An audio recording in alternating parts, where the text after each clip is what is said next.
আজকের ক্লাসে আমরা যে টপিকটা শিখব সেটা টেবিল। টেবিল দিয়ে আমরা কী কী কাজ করতে পারি। আমাদের আগের দুটো ক্লাসে আমি মাইক্রোসফট ওয়ার্ডের হোম ট্যাবের কমপ্লিট হয়ে গেছে। আজকে আমরা ইনসার্ট ট্যাব শিখব। সবার আগে আমরা ওয়ার্ডটাকে ওপেন করে নিই। চলো, মাইক্রোসফট অফিস ওয়ার্ড 2007 এটা আমি অন করে নিলাম।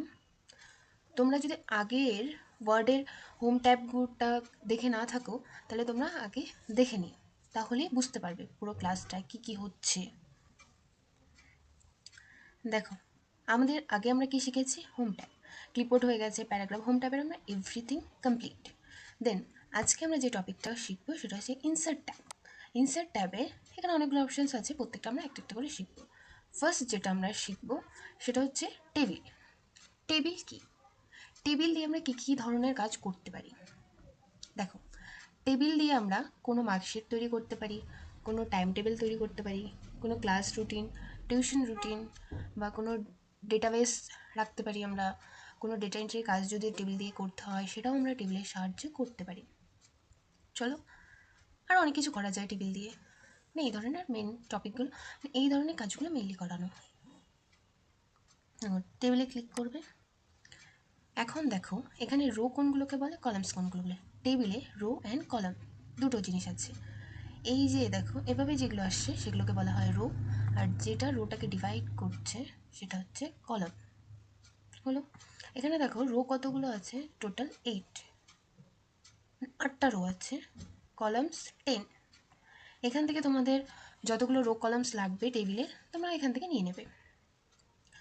এখন দেখো যদি এর বেশি লাগে তখন তোমরা কোথা থেকে টেবিলটাকে ড্র করবে। নিচে দেখো, নিচের পোর্শনে আছে ইনসার্ট টেবিল। ইনসার্ট টেবিল থেকে আমরা কি করতে পারি, ইনসার্ট টেবিলে ক্লিক করবে। এখানে দেখো number of column and number of rho, মানে তোমাকে কতগুলো কলামস লাগবে, কতগুলো রো লাগবে। তার আগে তোমাকে জানতে হবে কলামস কোনগুলোকে বলে, রো কোনগুলোকে বলে। এর জন্য আমি বলে দিলাম যে কলামস কোনটাকে বলবো অ্যান্ড রো কোনগুলোকে বলবো। রো কলাম যদি তোমরা না জানো তাহলে ইনসার্ট থেকে তোমরা যতগুলো রো কলামস তোমাদের দরকার হবে তোমরা নিতে পারবে না। এখানে number of rho and number of columns, আমি এখানে নাম্বার 7 দিচ্ছি, রো 10 দিচ্ছি। দেন ওকে, ড্র হয়ে গেল। এখন দেখো যখন টেবিলটা ড্র হলো তখন দেখো ভিউয়ের পাশে দুটো অপশানস আসছে, ডিজাইন আর লেআউট। এই দুটো অপশানস আমরা টেবিলের ক্ষেত্রে ইউজ করতে পারবো। টেবিলে যদি আমরা বাইরে কার্সারটাকে রাখি, দেখো অপশন দুটো আছে ভিউয়ের পাশে, নেই কিন্তু, কারণ এটা টেবিলের ক্ষেত্রেই আমরা ইউজ করতে পারবো, আদারওয়াইজ কোনো ক্ষেত্রে আমি ইউজ করতে পারবো না। আজকে আমরা ডিজাইনটা শিখবো। ডিজাইন দিয়ে আমরা টেবিলে কী কাজ করতে পারি, ডিজাইন কীভাবে অ্যাপ্লাই করবো টেবিলের ওপর। দেখো, এখানে টেবিলের ড্র করা হয়ে গেল। এখন যদি টেবিলের প্রত্যেকটা সেলের সাইজ যদি ছোট বড় করতে হয় তখন তুমি কী করে করবে, মানে প্রত্যেকটা সেলের সাইজ তোমাকে একই রকম লাগবে। এই দেখো টেবিলের নিচে একটা পয়েন্ট আছে, এরকম একটা পয়েন্ট আছে, দেখো এই পয়েন্টটাকে ওখানে মাউসটাকে নিয়ে যাবে, এরকম একটা এরর আসবে, এটা ক্লিক করে ড্র্যাগ করবে, তাহলে প্রত্যেকটা সেলের সাইজ সেম আসবে।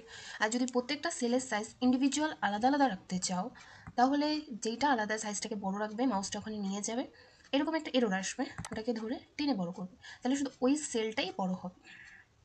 ক্লিয়ার? এখন দেখো ওপরে এরকম একটা এরর আছে, দুটো এরর। এটার থেকে আমরা কি করতে পারি, এটার থেকে আমরা যদি টেবিলটাকে মুভ করতে চাই left and right and centre যেখানে রাখতে চাই আমরা এটার সাহায্যে রাখতে পারি।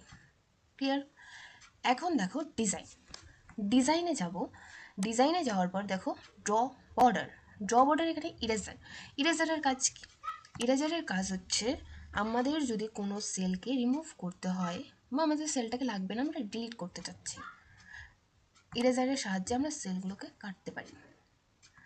ড্র টেবিলের সাহায্যে কী করতে পারি, তোমার টেবিল ড্র করা হয়ে গেছে, কাজ কমপ্লিট হয়ে গেছে, কিন্তু তোমাকে এক্সট্রা টেবিল লাগবে, তখন তুমি এক্সট্রা টেবিল তুমি তোমার মতো করে এখান থেকে ড্র করতে পারবে।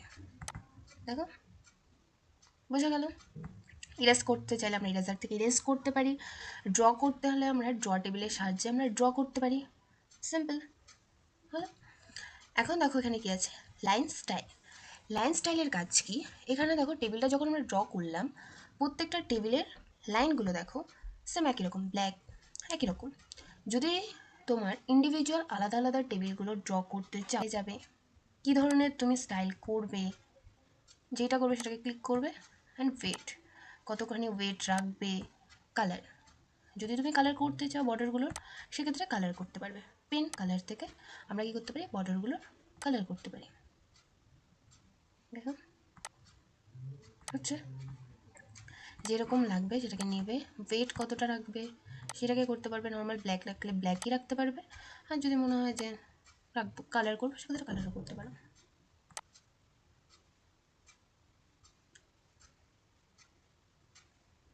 এটাকে যদি নর্মাল রাখতে চাও নর্মাল নেবে, নর্মাল করতে পারবে।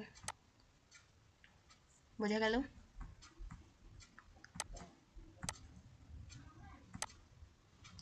এখন দেখো শেডিং, শেডিংসের কাজ কি।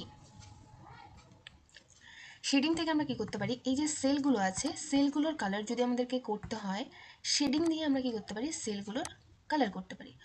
ইন্ডিভিজুয়াল যদি সেলগুলোর আলাদা আলাদা কালার করতে হয়, জাস্ট কার্জারটাকে রাখবে ওই সেলে, কী কালার করবে সেই কালার ড্র করবে। আর যদি সেম রাখতে হয় তাহলে সিলেক্ট করবে কি শেডিংস কালার করবে, মানে কি কালার করবে, সেক্ষেত্রে এখান থেকে কালার করতে পারবে। ক্লিয়ার? বোঝা গেল? যদি না লাগে আবার কার্সারটাকে ওই সেলে নিয়ে যাবে, সেটিংসে যাবে, নো কালার করবে, এটা রিমুভ হয়ে যাবে কালারটা। বোঝা গেল?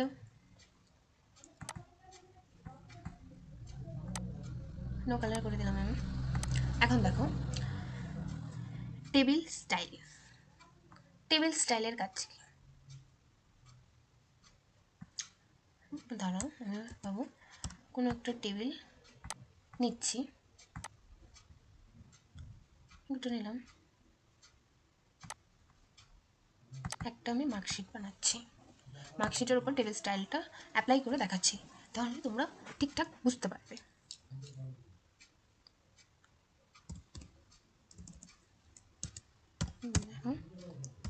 Name of the subject, subject ওটা ফার্স্ট এক্সাম। তোমরা চাইলে অন্য কিছু বানাতে পারো, যে মার্কশিটের উপরেই যে করতে হবে এরকম কিছু ব্যাপার নেই।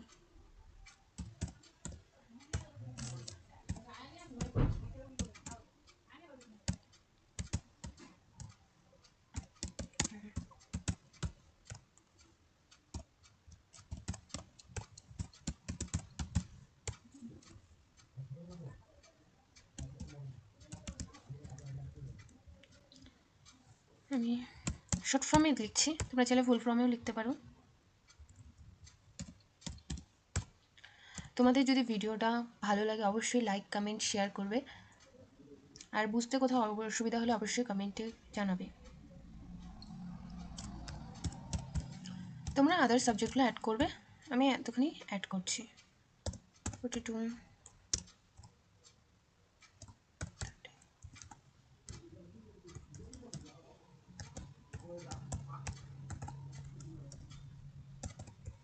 আমি র্যান্ডম লিখছি জাস্ট বোঝানোর জন্য। এখন দেখো এটা আমি বানালাম, এখন এর উপরে টেবিল স্টাইল অপশনটা কী করে অ্যাড করবে। তোমরা যদি চাও তাহলে পেন কালার লাইন স্টাইল এখান থেকে ইন্ডিভিজুয়াল আলাদা আলাদাভাবেও রাখতে পারো, শেডিং থেকে নিজের মতো কালার কাস্টমাইজ করতে পারবে। আর যদি মনে হয় যে এখানে টেবিল স্টাইল অপশানসে অনেক ধরনের স্টাইল অ্যাভেলেবেল আছে, তোমরা যদি মনে করো এই ধরনের কোনো স্টাইল অ্যাড করবে, সেক্ষেত্রে সেটাও করতে পারো। বোঝা গেল? অ্যাড করা হয়ে গেলে এখানে দেখো টেবিল স্টাইল অপশানস এর কাজ কী। টেবিল স্টাইল নিলেই এখান থেকে টেবিলের যদি কোনো স্টাইল তুমি অ্যাড করো, তাহলেই টেবিল স্টাইল অপশানসের কাজ করতে পারবে। যদি টেবিল স্টাইল অপশানসে না নাও, টেবিল স্টাইল এখান থেকে কোনো স্টাইল না নাও, তাহলে টেবিল স্টাইল অপশানসে তুমি কোনো কাজই করতে পারবে না। এখান থেকে তুমি যেটা ভালো লাগবে তুমি সেটা এখান থেকে অ্যাড করলে, করা হয়ে গেলে এখন দেখো হেডার রো। হেডার রো মানে কি, আমি ভিডিও শুরু করার আগেই বলেছিলাম যে রো কাকে বলে, কলামস কাকে বলে। হেডার রো মানে ওপরের যে রোটা আছে, ওপরের রোটাকে যদি ওপরের রোর কালারটা হাইড করতে চাইলে হেডার রো থেকে হাইড করতে পারি, শো করতে চাইলে শো। টোটালে মানে টোটাল রোড যদি ডিভাইড রাখতে হয় সেক্ষেত্রে আমি অ্যাপ্লাই করতে পারি। ব্যান্ডেড রো মানে ভেতরের কালারটাকে শো অ্যান্ড হাইড করতে পারি।